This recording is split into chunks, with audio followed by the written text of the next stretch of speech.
आफ्नो बुवा सधैँ व्यस्त, दिनभरि अफिसमा व्यस्त, बेलुका घरमा आएपछि पनि कम्प्युटरमा व्यस्त अनि अरू काममा व्यस्त। अनि बुवाको समय अलिकति पनि नपाउँदाखेरि छोरालाई त्यो मिसिङ भइरहेको छ। बुवाको समय मैले पाइ नै राखेको छैन। बुवा सधैँ व्यस्त हुनुहुन्छ। अनि एक दिन उनले चाहिँ छोराले बुवालाई सोधेछ,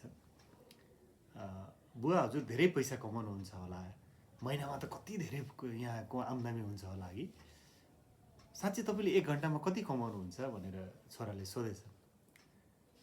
अनि बुवा छक्क परे, होइन आज मलाई किन बाबुले चाहिँ पैसाको बारेमा सोधिरहेछ, होला लगभग म 1 घन्टामा 1000 जति कमाउँछु भनेर चाहिँ बुवाले भन्नुभएछ। त्यसपछि छोराले के भनेछन् भनेदेखि 1000 कमाउनुहुन्छ बुवा, त्यसो भए मसँग मेरो बर्थडेको बाँकी 500 रुपियाँ पैसा छ, म हजुरलाई त्यो 500 रुपियाँ पैसा दिन्छु, मेरो लागि चाहिँ हजुरले आधा घन्टा समय निकाल्नु पर्यो भनेर चाहिँ छोराले भनेछ। छोराले त्यति भनिसकेपछि बुवालाई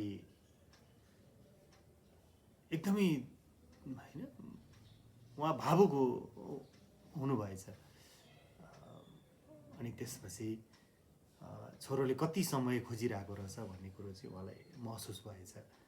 यो सानो परिघटनाले के देखाउँछ भने छोराछोरीले बुवा आमाको समय कति खोजिरहेका हुन्छन्। हामीले सामग्रीहरू किन्देका छौँ, सबै कुराहरू पुर्याइदिइरहेका छौँ भनिरहँदाखेरि उनीहरूको विभिन्न क्रियाकलापमा हाम्रो उपस्थिति कस्तो छ, उनीहरूले केही कुरो सेयर गर्न खोज्दाखेरि हामी उपलब्ध छ कि छैनौँ भन्ने कुरो चाहिँ अत्यन्त महत्त्वपूर्ण हुँदो